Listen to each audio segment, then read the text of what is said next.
Hi friends, ഞാൻ Vijayalakshmi. Welcome to my YouTube channel R4V garden. ഇതെൻ്റെ terrace ഗാർഡനാണ്. ഇന്നത്തെ എൻ്റെ വീഡിയോ എന്ന് പറയുന്നത് ടെറസ് ഗാർഡനിലെ കുറച്ച് പച്ചക്കറികളുടെ വിളവെടുപ്പാണ്. കൃഷി സ്നേഹിക്കുന്നതിൻ്റെ എല്ലാ കൂട്ടുകാർക്കും ഈ വീഡിയോ ഇഷ്ടമാണെങ്കിൽ തീർച്ചയായും ലൈക്ക് ചെയ്യുക, മറ്റുള്ളവർക്കും കൂടി ഷെയർ ചെയ്ത് കൊടുക്കുക. അപ്പോൾ നേരെ വീഡിയോയിലോട്ട് പോകാം. ഇത് പച്ച കളറിലെ കാന്താരിയാണ്. അപ്പോൾ നിറച്ചതിനെല്ലാം പഴുത്ത് നിൽപ്പുണ്ട്. അപ്പോൾ ഇത് തന്നെ ആദ്യമേ വിളവെടുക്കാം. അപ്പോൾ ഇത് കുറച്ചേറെ നേരെ ഇരുന്ന് നുള്ളി എടുക്കേണ്ട ഒരു കാര്യമാണ്. ഇത് കുറച്ച് ചെറിയ ടൈപ്പിലുള്ള കാന്താരിയാണ്, പക്ഷെ നല്ല എരിവുണ്ട്. അപ്പോൾ ഇത് നമുക്ക് ഉപ്പിലിട്ട് ഉപയോഗിക്കാവുന്നതാണ്. അപ്പോൾ ഡെയിലി ഓരോന്നൊക്കെ വെച്ച് കഴിക്കാം. അപ്പോൾ ഇതിലുള്ള എല്ലാ മുളകുകളും തന്നെ വിളവെടുക്കുകയാണ്.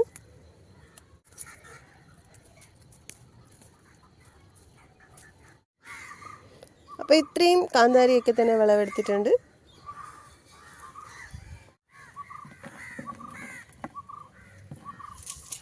ാണ് വിളവെടുക്കാൻ പോകുന്നത്. അപ്പോൾ തക്കാളി കുറേയേറെ തന്നെ ഇപ്പോഴും പഴുത്തിട്ടുണ്ട്. അപ്പോൾ അതൊക്കെ തന്നെ വിളവെടുക്കുകയാണ്. അപ്പോൾ ഇതൊക്കെ നല്ല മധുരമുള്ള തക്കാളിയാണ്. വളരെ ഈസി ആയിട്ട് നമുക്ക് വളർത്തിയെടുക്കാവുന്ന ഒന്നാണ് ഈ തക്കാളി കൃഷി എന്ന് പറയുന്നത്. അപ്പോൾ എല്ലാവരും വീട്ടിലൊരു ചെടിയെങ്കിലും വെച്ച് പിടിപ്പിക്കേണ്ടതായിട്ടുണ്ട്.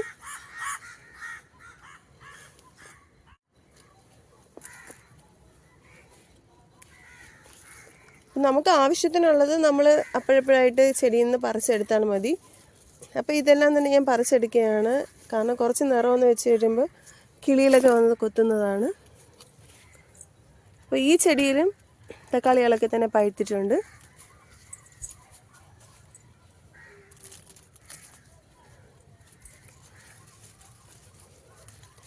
അത്യാവശ്യം വലിപ്പമൊക്കെ ഉള്ള തക്കാളി തന്നെയാണിത്. നമുക്ക് കടയിൽ നിന്ന് വാങ്ങുന്ന വിത്തിട്ട് മുളപ്പിച്ചെടുത്തിട്ടുള്ളതാണിത്. ഇനി ഇതിൽ നിന്ന് വിത്തുകൾ എടുത്തിട്ട് നമുക്ക് പിന്നെയും ഭാവി പുതിയ ചെടികളൊക്കെ നടാവുന്നതാണ്. അപ്പോൾ ഇത്രയും തക്കാളിയൊക്കെ തന്നെ കിട്ടിയിട്ടുണ്ട്. തക്കാളി പൂവിടുമ്പം തന്നെ നമ്മൾ പിന്നെയും പുതിയ തക്കാളി ചെടികളൊക്കെ തന്നെ വെച്ച് പിടിപ്പിച്ചുകൊണ്ടേ ഇരിക്കണം. അപ്പോൾ ഇത് വേറൊരു തക്കാളി ചെടിയാണ്. അപ്പോൾ ഇതെല്ലാം തന്നെ നന്നായിട്ട് കായ്ച്ച് വരുന്നുണ്ട്. അപ്പോൾ അതിൽ നിന്ന് നമ്മൾ വിളവെടുത്ത് കഴിയുമ്പോഴത്തേക്കും ഇതെല്ലാം തന്നെ പറിക്കാൻ വേണ്ടിയിട്ട് പരുവായിട്ട് വരും. അപ്പം പുതിയ ചെടികൾ പല പ്രായത്തിലുള്ള നട്ടാലും നമുക്ക് എന്നും തന്നെ നമ്മുടെ തോട്ടത്തിൽ നമുക്ക് ആവശ്യത്തിനുള്ള പച്ചക്കറികളൊക്കെ തന്നെ കിട്ടുന്നതാണ്. ഇതെന്ന് പറയുന്നത് തക്കാളി വഴുതനങ്ങയാണ്. കാണാൻ തക്കാളി പോലെ ഉണ്ടെങ്കിൽ ഇത് വഴുതനങ്ങയാണ്.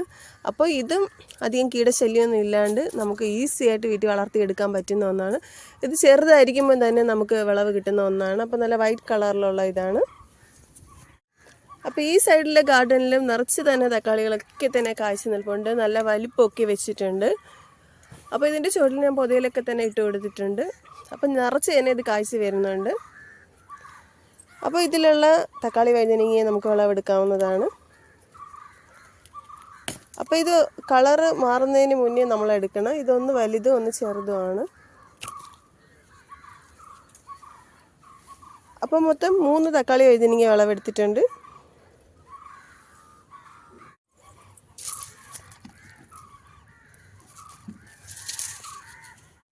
ഇനി കുറച്ച് ചീരയും കൂടി വിളവെടുക്കാം. അപ്പോൾ അങ്ങിങ്ങായിട്ട് കുറച്ച് ചീരകളൊക്കെ തന്നെ ഉണ്ട്. കുറച്ചൊക്കെ തന്നെ വിളവെടുത്തിട്ട് അതിൽ നിന്ന് ശിഖരങ്ങളൊക്കെ പൊട്ടി നിൽപ്പുണ്ട്. അപ്പോൾ അതും കൂടി വിളവെടുക്കാം. അപ്പോൾ ഈ ഗ്രോ ബാഗിലുള്ള പച്ചച്ചീരയും കൂടി വിളവെടുക്കുകയാണ്.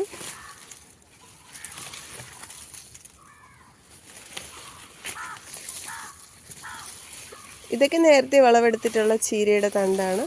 അപ്പോൾ അതിൽ നിന്ന് പിന്നെയും ശിഖരങ്ങളൊക്കെ തന്നെ പൊട്ടിയിട്ടുണ്ട്. അപ്പോൾ അതും കൂടി വിളവെടുക്കുകയാണ്.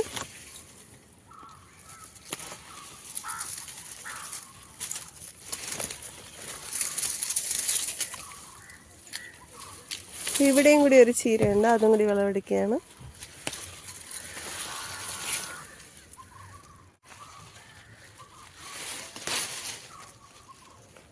അപ്പോൾ ഇത്രയും ചീര വിളവെടുത്തിട്ടുണ്ട്.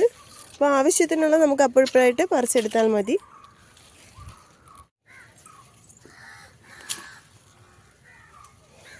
അപ്പോൾ ഇത്രയും ചീര വിളവെടുത്തിട്ടുണ്ട്. ഒത്തിരി പ്രാവശ്യം വിളവെടുത്തിട്ടുള്ള ഒരു ചുവന്ന ചീരയാണിത്. അപ്പോൾ ധാരാളം ശിഖരങ്ങളൊക്കെ തന്നെ എപ്പോഴും പൊട്ടിക്കൊണ്ടിരിക്കുന്ന ഒന്നാണിത്. ഒരു 4 പ്രാവശ്യത്തിൽ കൂടുതലായിട്ടുണ്ട് ഇതിൽ നിന്ന് ഞാൻ ചീരത്തണ്ടുകളൊക്കെ ഒടിച്ചെടുക്കാൻ തുടങ്ങിയിട്ട്. ഈ ചുവന്ന കളറിലെ ചീര തോരൻ ഉണ്ടാക്കുമ്പോൾ നമ്മൾ ചോറിൽ ഇതിടുമ്പോഴത്തേക്കും ചോറും കൂടി നല്ല ചുവന്ന കളറാവുന്നതാണ്. വളരെ ഭംഗിയുള്ള ഒന്നാണ് ഈ ചുവന്ന ചീര എന്ന് പറയുന്നത്. അപ്പോൾ പിന്നെയും പച്ചമുളകുകളൊക്കെ തന്നെ നല്ലതായിട്ട് ചുവന്നിട്ടുണ്ട്. ഇതിൽ നിന്ന് മുന്നേ ഒരിക്കൽ വിളവെടുത്തിട്ടുണ്ടായിരുന്നു, ഒരു 4-5 ദിവസത്തിന് മുന്നേ. പിന്നെയും അതിനുള്ള ബാക്കിയുള്ളതെല്ലാം തന്നെ നല്ല വിളഞ്ഞ് പഴുത്തിട്ടുണ്ട്. അപ്പോൾ അതും കൂടി വിളവെടുക്കുകയാണ്. അപ്പോൾ അങ്ങിങ്ങായിട്ട് കുറച്ചേറെ തന്നെ മുളക് ചെടിയൊക്കെ വെച്ച് പിടിപ്പിച്ചിട്ടുണ്ട്. അതിലും മുളകുകളൊക്കെ തന്നെ ചുവന്ന് നിൽപ്പുണ്ട്.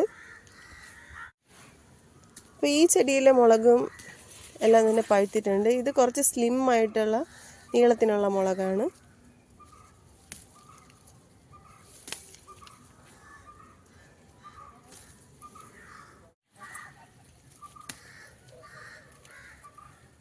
അപ്പോൾ ഇതിലുള്ള മുളകുകളും കൂടി വിളവെടുക്കുകയാണ്.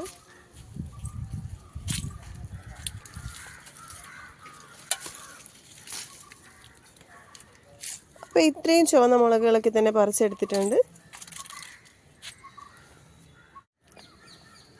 അപ്പോൾ കോവയ്ക്ക് അങ്ങിങ്ങായിട്ട് കുറച്ചൊക്കെ തന്നെ നിൽപ്പുണ്ട്. അപ്പോൾ അതും കൂടി വിളവെടുക്കുകയാണ്.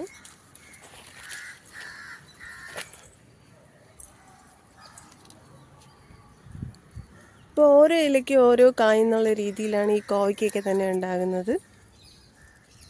അപ്പോൾ അതും കൂടി വിളവെടുക്കുകയാണ്.